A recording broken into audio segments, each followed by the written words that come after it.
Hello, welcome to today's edition of Fiifi-Manfred on YouTube. It's an exciting edition here. On the channel again, a lot of content for you, a lot of discussions here on Fiifi-Manfred on YouTube. I would entreat you to stick and stay. Subscribe to the channel if you've not. If you subscribe, also make sure you do turn on notifications and do choose all in there. It's another update for you. Loads of updates coming up here here on Fiifi-Manfred on YouTube, and we're going to delve into the details of everything that's going on in the world of football, tactical and post-match analysis, everything that went on in there. So stick and stay with me. Let us have all the conversation here. Now, let's start it like this. First of all, Chelsea have decided to increase the wages of Cole Palmer in the next few days. And yesterday, Nizar Cancela is reporting that Chelsea have written to the entourage of Cole Palmer that they want to increase his wages. You know, in terms of the Chelsea wages, the highest paid player at Chelsea is Raheem Sterling with 235. There's Reece James with about 200. Then there is Ben Chilwell, there is Enzo Fernandez, there is Moise Caicedo. Some of the lowest earners at Chelsea are Thiago Silva, who earns about 110,000. Then there is also Cole Palmer that earns around 70,000, same as Kani Chukwuemeka, same as Noni Madueke, 70,000 thereabouts. I mean, but what Chelsea want to do is that they want to reward Cole Palmer for the display that he has had for them. For 26 goal involvement this season, I think that Cole Palmer has been stellar for Chelsea. If you look through all the Chelsea team, nobody, not a single person has been as good as Cole Palmer has been this season for Chelsea Football Club. In terms of assists and goals, 16 goals and then 11 assists or 10 assists in there for him.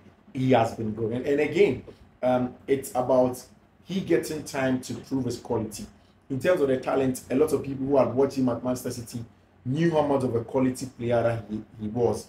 And people had said that if he had stayed at Manchester City, Chelsea wouldn't have gotten the quality that they are getting now. And he has been good. So Chelsea have reached out to his entourage. They want to meet Cole Palmer. Because, of course, if you don't increase the wage of Cole Palmer, then definitely clubs in Europe who have the bargaining power, who have the muscle to pull away such top talent, may prize him away. If you look at someone like Cole Palmer, who is in discussion with somebody like Jude Bellingham in terms of quality of display, I've consistently said that Jude Bellingham is not necessarily a midfielder, not an attacking midfielder, so I don't really judge him. In fact, I'm always worried for Jude Bellingham because the ceiling that he has is a little bit shorter in terms of goals and assists, and he may not be able to do this week in, week out, season in, season out. And if he's not able to replicate these forms, definitely a lot of pundits, a lot of football people are going to call him out and say he started with these numbers. Why is he not getting these such numbers as he stands now? But for somebody like Cole Palmer, that's a stock in trade, and I've said it several times. If he has to cut him from the right hand side and come centrally, he's as deadly as everything. And if you look at some of the things that have been affecting Chelsea from the beginning of the season, and again, some things that were very clear was how Chelsea was supposed to break down low blocks. And in the past, it wasn't easy for Chelsea to break down low blocks. This time, in as much as you don't necessarily have to pass the ball into the goal when you are breaking down low blocks, one of the options is the ball striking ability and shooting from afar. And Cole Palmer has been good. I saw him against Crystal Palace the last time against Leicester. Then he did same against Newcastle. I mean, he has quality in all regard against Manchester United, against Newcastle, and the quality is just there. So, in my opinion, I think that Cole Palmer really does deserve every amount of money that the Chelsea entourage want to give him in terms of doubling his wage. And that is 10%. That's like 100%, in my opinion. Literally just doubling his salary in just a little over, just a short while, he coming in there. And that's just the quality of what Cole Palmer brings to the team as a whole, as a leader, as a person. I mean, if you look at non-penalty goals, he has been there. And everybody at all can have that argument when it comes to Chelsea's recruitment and the kind of players that they bought for this new project. Everybody at all can have their take. But for me, you look at players like Cole Palmer, you look at Nicholas Jackson, you look at Malo Gusto, you look at Moise Caicedo, you look at Enzo Fernandez, you look at somebody like, in my opinion, still Benoit Bellachile, you look at Chukwuemeka, who we haven't seen so much of, but in my opinion, he's the key to everything that Chelsea can do going forward this season and the next. I've said several times that he's a connector in chief of everything that Chelsea can do to turn things around, to turn heads around, to make things happen this season and next season. If with his return, Chukwuemeka's return, if Chelsea are really going to have a proper push to play in Europe next season, then definitely Chukwuemeka is going to play a key part in everything that Chelsea will do. And these players make me want to understand and believe that the Chelsea project isn't a finished one after all. It's not a bad one after all. I mean, I've had problems with goalkeepers, especially with Robert Sanchez. Georgi Petrovic has been way better than him. But even centre back, I have a problem with Axel Disasi. I don't think Disasi's quality is a quality that starts for Chelsea in there. Now you look at someone like Benoit Belachile, who was quality at the beginning, but returned from injury and he hasn't been as sharp as you would expect him to be. Then you go back and look at Wesley Fofana, who is injured, and of course Levi Kolo has also gone off injured. But the two fullbacks for me, Marco Correa has been excellent. I mean, contrary to what a lot of people think, for me, Marco Correa is one of the best players at Chelsea Football Club in every phase of the game, building up from the back, playing out from the back, being aggressive, 1v1 defending. He's one of the best that you can get in the business. And I'm not sure that he has gotten his first call up to the Spanish La Roya, and it shows of his quality after Gaia decided not to join the Spanish La Roya. And for me, I'm excited for this team, the quality that they have in there, how good that they play, and the project with time. Look at the other side, Malo Gusto, this James, if he returns to full fitness in the middle of the park. People have not seen Romeo Lavia. It's the same way I was talking about Kani Chukwuemeka. Wait for Romeo Lavia, wait for Kani Chukwuemeka properly. Add them to Caicedo, add them to Enzo Fernandez, add them to Conor Gallagher in the middle of the park, and add proper dictating of pace, dictating of game, total dominance and control of games. These technical top guys can do that. When it comes to breaking of low blocks, these are players that can turn things around. Christopher Nkunku hasn't been totally fit since he joined Chelsea. Now you look at all of these players. Look at Nicholas Jackson. You look at Mihailo Mudryk, Cole Palmer. Quality across the field of play. And that's why for me, nobody can tell me that that's a bad project. There is no way anybody can tell me that this is a bad project. Now you look at somebody like Nicholas Jackson. Jackson is the kind of player that if you look at him, he has the quality of a centre forward. There is no single centre forward on the markets now that runs the channels as well as Nicholas Jackson. And as the more Nicholas Jackson's successes begin to get begin to echo, begin to get better, the more I begin to believe that maybe Chelsea may not necessarily buy a striker in the summer.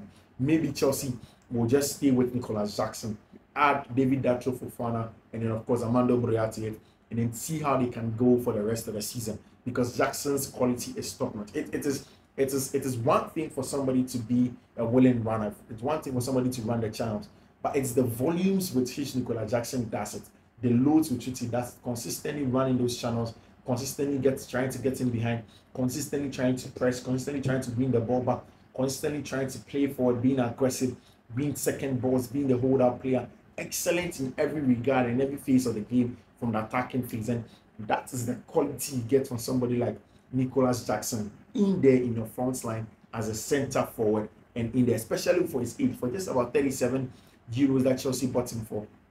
For me, he is a top player, and you just need to understand that this is the kind of player that will do everything for Chelsea to get to the top, Chelsea to get to the highest in terms of everything like that. So I'm particularly excited about the journey. And look at somebody like Malo Gusto. Look at the quality that he has on Liverpool. So in my opinion, I think it's in the right direction that Chelsea are trying to give Cole Palmer all the money that he wants to stay, and also I do think that the project is a good one. Now, away from Chelsea, also, do you know that yesterday there was a big one? There was a draw. Chelsea going to play against Manchester City again. You understand that Chelsea have played 2 games against Man City, 5-5. Now it's going to be in a neutral ground at Wembley. How is this game going to pan out? As the days goes by, as the game draws closer, we'll do the pre-match analysis for you. We'll delve into the tactics. You know that this is your best place. Anytime we do the analysis here, anytime we break it down, it plays exactly as we say it here. So you have to subscribe. You need to turn on your notification so that you'll be returning to watch all the videos that are coming, because it is largely about all the clubs and also, of course, at Chelsea as well. So stick and stay. Do not go nowhere. Now, Real Madrid and in the Spanish La Liga, and I'll start with FC Barcelona. So I like what Xavi and Gerard Piqué has said, that he doesn't think that Xavi Hernandez has to leave Barcelona, and he thinks that maybe Xavi at the end of the season may go back on his word. And I think I kind of agree. Now, you look at somebody like Xavi Hernandez, and I think that for me, although it's unpopular and a lot of Barcelona fans sometimes ask questions about Xavi's quality and whatnot, in the last recent weeks, in the last few weeks, Xavi has proven to be the top-notch coach that everybody that knows ball have realized in recent times. And in a team where you have last season, you have Sergio Busquets, you have Pedri, you have Gavi, you have Frankie de Jong, and then this season you have lost Sergio Busquets. And I keep on saying several times that the role of Sergio Busquets is now being realized since he left the Barcelona side. For somebody to be cover ground, to be the first point of build-up, to be the register of the team, to control the tempo of game, to be somebody that plays forward passes, diagonal passes, and then creating chances from deep as a deep line playmaker, and then losing him and not being able to replace him like for life is a big deal. Since he went, Barca have tried to tweak where they bring in some more destroyers next to Frankie de Jong. So you've seen the likes of Frankie and Nick Kessie even last season. You've seen Oriol Romeo also come through. But these guys aren't a Sergio Busquets, especially on the ball, and they lack it. So for Frankie de Jong, who is also a more closer profile to him, but without the ball, he doesn't eat the ground as much as Sergio Busquets used to do, and Barca have been struggling in that regard. Now, if you look at the fact that Xavi has also lost Frankie de Jong at some point in time, Marc-Andre ter Stegen was out, and then you look at somebody like Pedri and Gavi also out of the team. It is so clear that with these kind of people, with these players, with all of these people not there, Xavi should have been losing games, but he has gone on to beat Napoli and qualify to the quarterfinals of the Champions League. He has done a very good job, even at centre back, where he lost Ronaldo Araujo at some point in time, had to come and play at Christensen. That has made him play Pau Kubasi, who has been excellent at the centre back for FC Barcelona as well. And he has been top notch in terms of his display. He's not just a young centre back, he is a cognitively top guy who understands the game, reads the game well. You know, it's a different kind of ball game if you play against a Victor Osimhen. He's a more physical centre forward. He's a centre forward that's an aggressor. So if you also match his aggression and even do better than him, you can win duels. But for someone like Alvaro Morata, he's not really a combative player. He's not really an aggressor. What you ought to do is to be cognitively as good as him and then attack spaces and defend those spaces better when he attacks them. And I think that's an excellent thing that Pau Kubasi did. And using somebody like Fermin Lopez also to turn things around for FC Barcelona has been excellent for Xavi Hernandez. And I think that I want to see how good Xavi can get from now to the end of the season, having the likes of Paris Saint-Germain on the horizon, having other games to play in the Spanish La Liga. I think that the Spanish La Liga is actually gone, but really it's in the Champions League that I hope to see how Xavi Hernandez and his boys are going to fare. Real Madrid also did beat Osasuna. Excellent display. You look at the Madrid team. This is the first time I've seen Madrid play in a 4-3-3 this season. Usually they play in a 4-1-2-1-2, a 4-4-2 diamond. This one, it was a 4-3-3. Using Brahim Diaz, of course, using Vinicius Junior, Rodrigo Goes, and then pressing very high. And I think that it's some form of a practice that Carlo Ancelotti is having ahead of that Manchester City game that's going to go in the Champions League. The first goal, obviously, was from that very good press from Vinicius Junior. He won the ball. He was aggressive. He played forward. He created that chance, and then, of course, scored that goal for himself and for the Real Madrid. So Madrid are up there in there in terms of the quality and everything that they have in there. So yeah, Manchester United are through to the FA Cup semi-final in there as well, and that's a quality display from them. That was clinical and classic Eric Ten Hag play, where usually they set up in a counter-attacking system. You come at them, release spaces in behind, they hit you. 2 goals from counter-attacking, and then Amad Diallo's goal was the pick of the lot. Quality display from them. Scott McTominay is proving to be an important player for FC Manchester United, where he pops up at certain times. He pops up at very, very dangerous times. Pops up in areas where you need somebody in and then gets things happening. He did it against Chelsea. Did it yesterday against Liverpool. When Liverpool were up by 2-1, of course, brilliant goal from Alexis McAllister and Salah. I'm sure they believe that they've done it again at Old Trafford. but really it's the quality of Manchester United and the mentality. And I've said it several times. One of the things that sets Manchester United apart from almost everybody is the fact that if you look at this team, they have top personalities, they have top mental players who have seen it all at the highest level, and they tend to push them on. And that's exactly why young players like Amad Diallo will come on and will have the confidence to turn things around and then play some very, very good stuff in there. So, guys, thank you very much. This is how I draw the curtain. My name is Fiifi-Manfred. This is Fiifi-Manfred on YouTube. Do want to subscribe.